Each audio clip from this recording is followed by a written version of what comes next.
I never made a call to Diddy. I got Diddy's number, just hit him up. Yo, Diddy, what up? Never happened. He told me to take me shopping. I looked at him like, what you just said? Ooh, this is a tight one. And the winner is Eminem, the Eminem Show. Wait, he didn't just spell the word rapper and leave out a P, did he? Yep. The new lawsuit coming with Jay. The part with Jay. I go, oh, shoot, like. To us, Black excellence. That had to be there. We getting tighter, you know what I'm saying? And united we stand, and ain't nothing else. Black excellence, they're sitting there like, yeah. It's a billionaire brunch. Oh, like, I hate you, man. Unaware of anything going on here. This is the one time I'm going to be with you this year. Yeah. Come on, bro. You guys don't need to worry about me getting revenge from Diddy.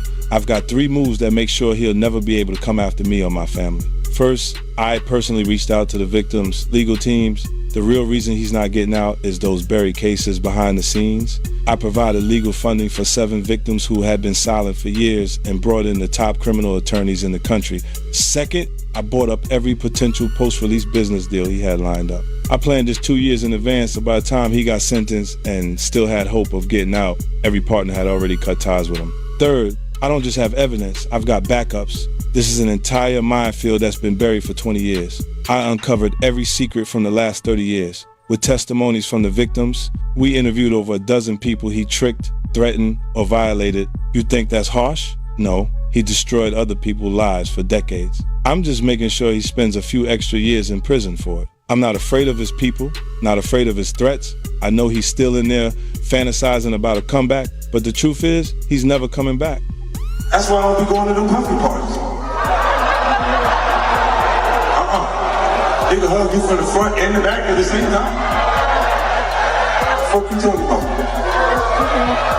Look, if you're into that, I'm fine with it. To each his own.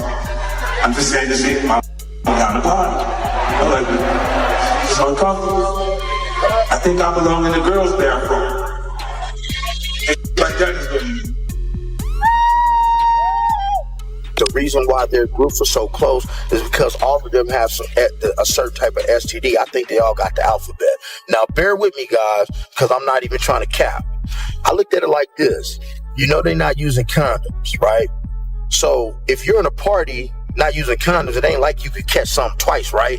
You know, so if you already got something, ain't like you can catch it again. So I believe, one of my theories is that these people at these Diddy parties were so close because they all had STDs. I also didn't participate. I also didn't go to those parties. Yeah. So a lot of the celebrity culture that you don't hear saying anything is because they participated. Was there a reason you never went to those parties back in the day? Obviously, I know what was going on there, but is there a reason you never did? I'm just not with all that 50. All of the stuff that he's doing, I'm not into that type of stuff. I'm just a little more, maybe you could say basic or... For decades, hip-hop has been driven by big personalities, tough competition, and stories that never seem to disappear. And when it comes to long-running tension, few feuds show that better than the one between 2 New York giants, 50 Cent and Diddy. What started as a quiet industry issue in the early 2000s slowly turned into almost 20 years of public back and forth, with 50 Cent bringing the drama back whenever attention returned to it. But lately, the mood has changed. The jokes and light shots have now turned into something much more serious, with 50 Cent hinting that he may know things about what allegedly happened behind closed doors at Diddy's private parties. He has also suggested that some major names in the music business may have been around during those moments. Those claims have shaken the industry and brought new attention to a feud many people thought was already over. To understand how things got this far, you have to go back to the beginning.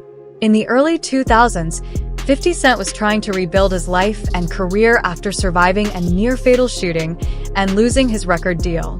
During that period, he was working behind the scenes to keep his name alive, and some of his work reportedly ended up connected to Bad Boy Records projects, putting him close to Diddy's circle before their issues became public. From that uncomfortable connection, the tension never really went away. It stayed under the surface for years, slowly growing until it turned into the very public and deeply personal feud still making headlines today. Shot 9 times. I don't know what the criteria are for street credibility. Or That's if it. There's a if there's something that creates more merit for you. I looked at like that experience as something that was unfortunate that I had to. I forget, why did the guy shoot you 9 times? Was it drugs or something? He was paid to do it.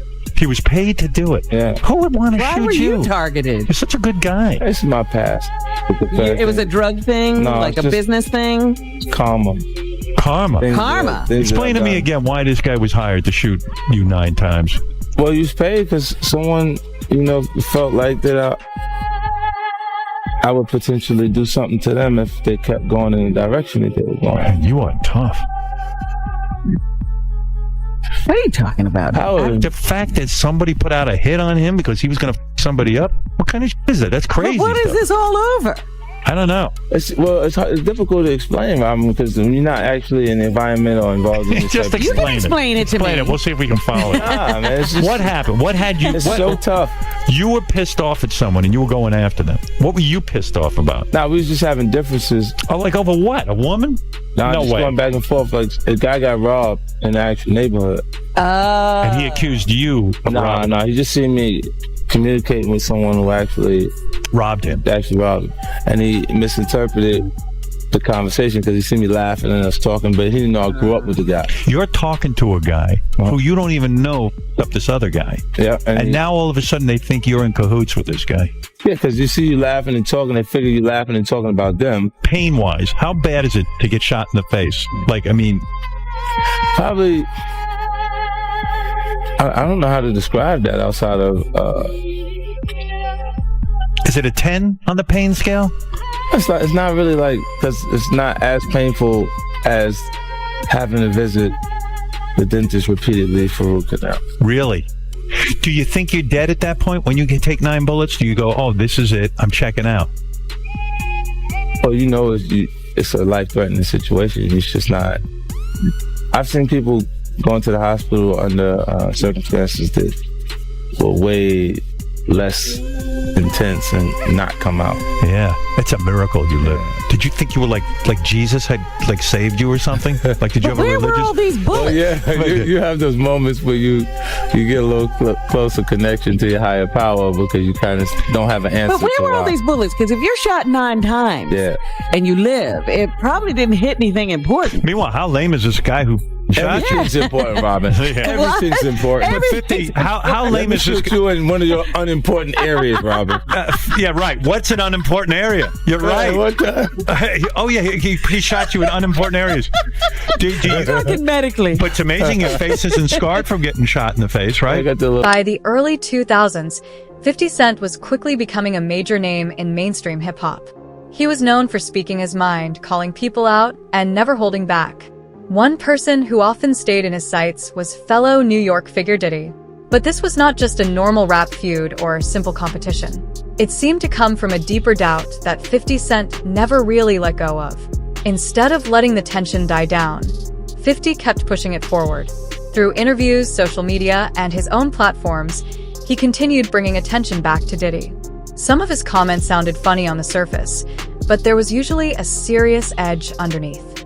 Again and again, he questioned Diddy's actions, challenged the image Diddy had built for the public, and pointed out what he believed was a difference between the public persona and what might have been happening behind closed doors. From the ministers touching little boys.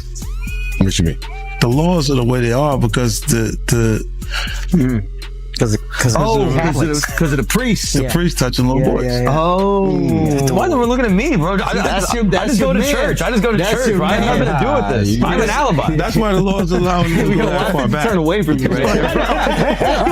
I'm just a Catholic kid. Come on. You've been dead with No. What's the body of Christ taste like?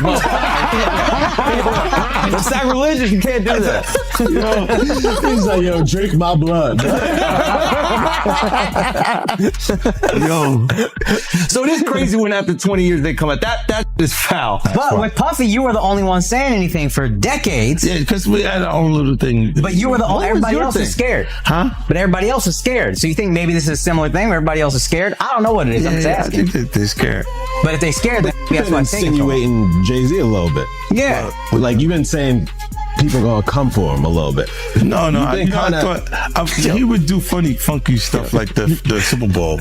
Like it was not okay for me to be at the Super Bowl. Oh, he tried to cut that. Yeah, he didn't want me to. Well, they worked to make like there was an issue with me in the NFL that doesn't exist. So he did the corporate way of trying to keep you down. Oh, it's not me, it's them. It's them. And then when M says he's not gonna do it if I'm not there, then let's go. Yeah. That's what's your and Jay's issue? It's just competitive stuff. It's really just competitive. This is what I'm saying. When it gets past actual art, like actual music, and you're trying to block something that's in business, then it feels weird. It feels like we should be having beef. Oh, okay. So that's the behind the scenes thing that we don't see. It's one thing when there's like people talking about each other in music, but there's behind the scenes business deals that a guy is getting involved with on the side, and it's not like you're gonna go public and be like, they tried to stop my vitamin water. This deal, and you go, he said that to you, like. Wow. Like they'll speak to your temperament. Like say, if 50 is a little crazy, he'll say anything. You see what saying anything did to Kanye. So they're he's basically trying to scare people out of doing it. He later shared that he was working on a full documentary series focused on Diddy and the growing number of allegations connected to his name. This made it clear that his comments were not just random online talk. According to 50 Cent, the project was planned carefully and built with a strong structure, aiming to look deeper into what he called the hidden side of one of the biggest names in the music business. By May, the project became even bigger when 50 revealed he had made a deal with Netflix. That meant the story would not just stay in headlines or social media debates, it would reach viewers around the world.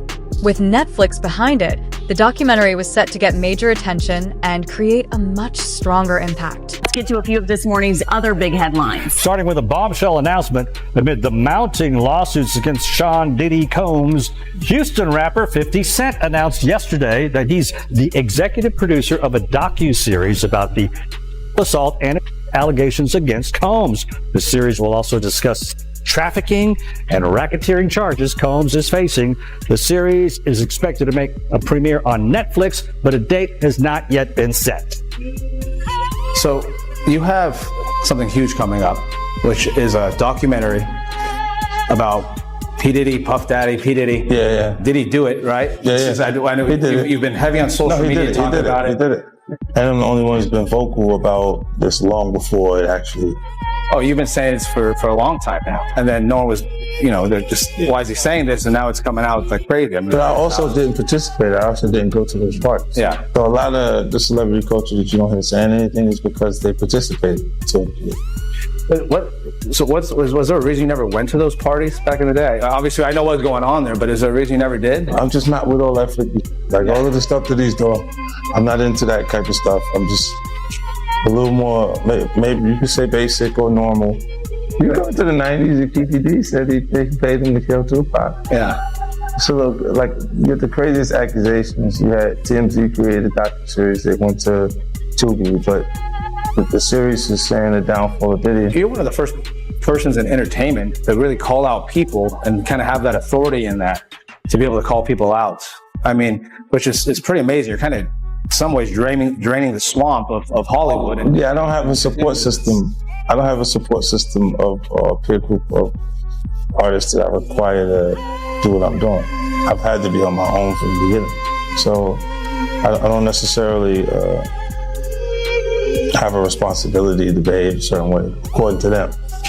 And if I didn't have an award-winning director doing it, if I hadn't put the right people in place to produce it properly, I would understand why they would question or doubt anything. Let me ask you this: do you think she knew what he was doing? I believe she knew he was doing the freak-offs, but do I believe she knew he was allocating different monies to different places and which way it was going, which offshore accounts, which Swiss banks accounts, and all that shit was going in now? I think she just was enjoying the fruits of the labor. But why you believe she knew about the freak-offs? Because one of the witnesses said she was there. And then you remember this, bro? Check it out. People tell off on themselves so much, man, and I don't understand when people don't catch it. Diddy has said this. He said, when I give a party, I have to have an ambulance outside of the house. Paramedics ready. That people have to take IVs. Remember the time that him and his mama kissed each other on the lips? Yeah, I remember that video. Do you remember that both of them was getting an IV at the same time? Yeah, I did notice that. That's from the Diddy freak off party. And I'm gonna say allegedly. So let me ask you this. You knowing her in that, you knowing her personally, is she the kind of person that, will be a part of a freak off thing? I think that she liked to party, and she party with young people. She's always been like that. But to get back to this lawsuit, right? Lil Rod, he also alleges that, Diddy, he will grope his genitals and he will grope his anus. My man, I didn't understand that one right now because his anus is your asshole. His genitals is his nut. So I guess he had to be naked when Puff was doing that. Where was he at? What was he doing? Because he said that they never had. So if you read it in the thing, they never had. He made claims that they never had. But how would he grope your anus? Your asshole? How would he play with your genitals? Yeah, it don't make sense. I mean, it don't make sense. How you wake up butt the F naked with two other men in the bed with Diddy and nothing happened? I think he was just trying to save face, man. But do you think it's a possibility that he meant that, Diddy will grope his, butt, instead of anus? I mean, because I'm trying to figure out how does that work, somebody groping your anus. You're going to say your butt. The lawyer would say, what do you mean? He would say, my butt cheeks. There's a such thing called butt cheeks. Your two cheeks. He said anus. The anus is the asshole. How did he get that far? Lil Rod, you gotta say no to Diddy something. No, that shit ain't funny, man. But you gotta say no. So from you reading the lawsuit, right, you feel like he had relations with Diddy? When me being a former investigator, I think Lil Rod was trying to save face on certain things, that he had somewhat of a relationship, or he was doing some things with Diddy that he didn't want to really come out in that fashion. Because there's no way that he gonna wake up and his anus is hurting and his genitals is all over the place and he's in the bed after being drunk or drugged and saying nothing happened. And you think that Diddy gonna be in the bed with 3 other men and nothing happened? It doesn't sound logical. If we're reading and believing what he said in those papers. If you woke up in bed and you was drunk or intoxicated on ecstasy, on whatever drugs that they put in there, roofied you or whatever, and you not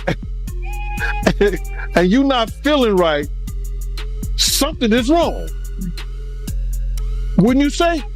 Something is wrong.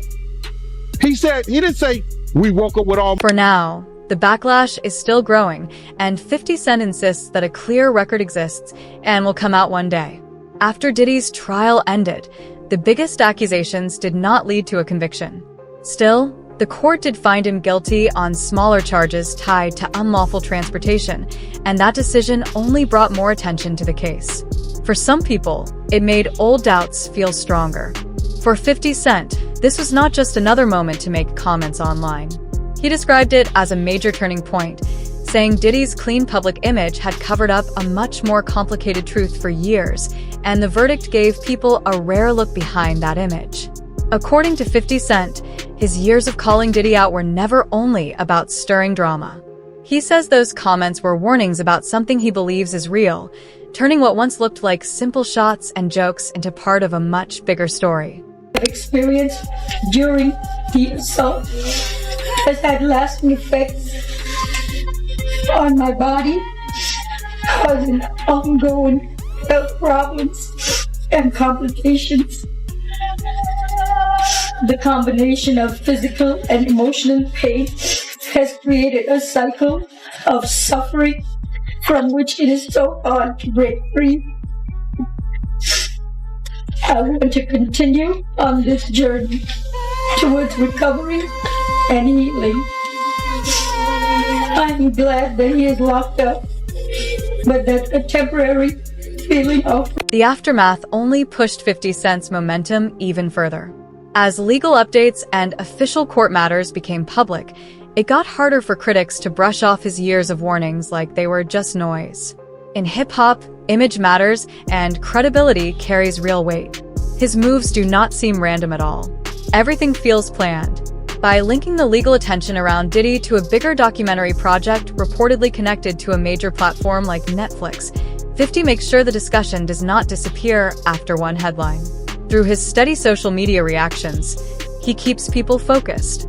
And by mentioning unnamed people without making direct claims, he keeps fans and industry insiders guessing while still staying careful with his words. Every post creates fresh debate and more speculation across the business.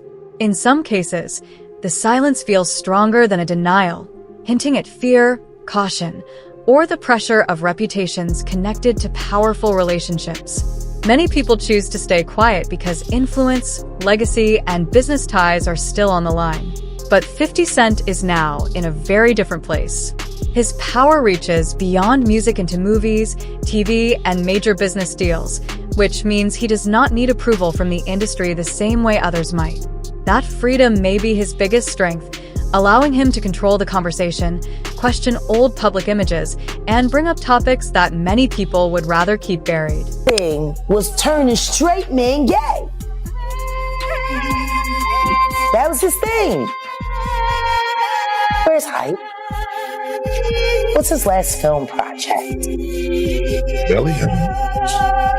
Yeah, DMX was a star in that. Facts. Jab, my question to you is, and again, we're just talking the psychology of a man.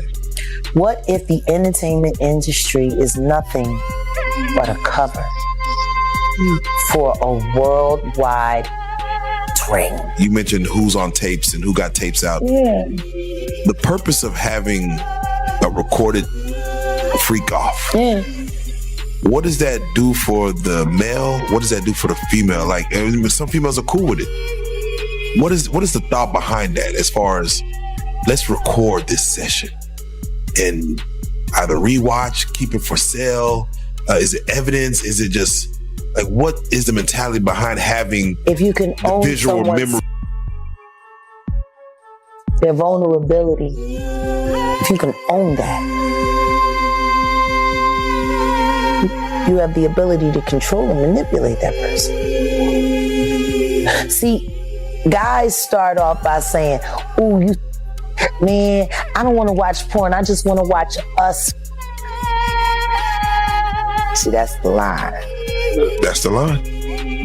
Would you rather me be watching us than watching a bunch of other? See, the finesse, that fluff. Do you really want me watching anybody else but you? I could look at you all day. Vanity. See, make her feel special. Make her feel like she's the only, the object. Meanwhile, this is sitting here thinking, so her daddy works at Sony and I need such and such his contract ended.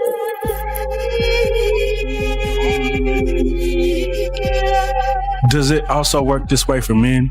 Absolutely. And it's worse for the men Women are used to being the victims of, not men. No man walks in thinking that another man is looking at him like a lollipop. Not a straight man. You are only hip to the that you hip to. You know what I mean? Which is why you hear so many people say they went to Diddy parties and they felt like something was off and decided to leave, or they got invited to another room and they decided to go because they felt like it wasn't right, or whatever the case may be.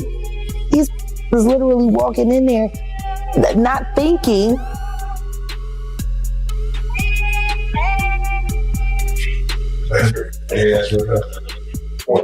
Seriously,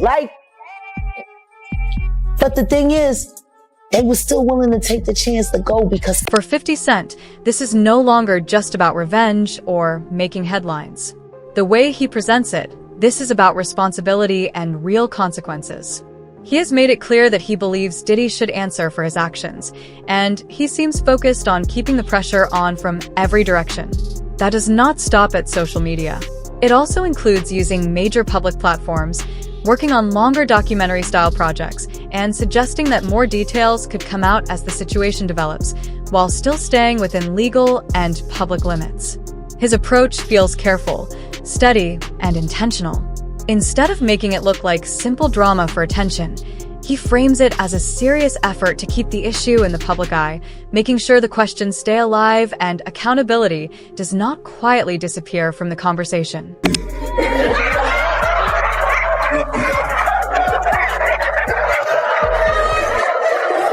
Yeah, no, it was just so excitement. There's so much excitement that there was no reason for me to put something in our drink. Oh my goodness. I need you to remember. I need you to remember this. The foundation. Thank you. I told you I'd jump around. Puff haven't liked each other business-wise for a long time. Well, that's why it's only business. It was really, away from that, I explained why I didn't hang out with him. Right? Because it's not your scene. It's not my style. Not your scene. They hug you from the front and the back at the same time. I got uncomfortable with him because the way he was acting to try and get me to hang out with him was like, yo, I'll take you shopping. And I'm like, what you mean? That's something you say to a woman you're attracted to, maybe. Right. It's just weird, bro. And now you start to see a lot of the weird stuff that was there. It looks like it all lines up, don't it?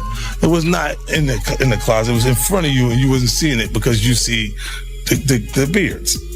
Or you see the girls. So you didn't look at them the way it actually is to a degree. And when I say people respond, how people respond to things matter, like the internet will take to it and just go off with it. Meek responds being the uncomfortability. He goes, yo, I gotta spend $100,000 to find out why my name is in this like this. And it's in it only because he's uncomfortable. You don't hear him talking about French? French was right there. Right? Why you get so quiet? You guys make me feel like I'm so scared. Well, I mean, there's a lot. There's a lot. No, they see this. You see this. They see this. They see it. Nah, you see this. They want to act like that. Oh, we got nothing to do with that. If we could just... The long-running tension between 50 Cent and Diddy has now gone far beyond almost 20 years of jokes, insults, and public shots. This time, the situation feels much more serious. 50 Cent is now claiming he knows details about how certain well-known figures were affected after attending Diddy's private and tightly controlled gatherings. And from the way he is speaking, he seems ready to bring those details into the public eye. What once looked like a personal feud has now turned into a much bigger public battle, especially with the expected release of a documentary series reportedly connected to Netflix. With that kind of attention behind it, this story is not likely to disappear quietly or stay limited to music industry gossip. At this stage, the focus is no longer just on entertainment, jokes, or online drama. Now it is about exposure, public pressure, and who gets to control the story. Reputations, legacies, and power are all on the line as more people start paying attention and the pressure keeps building.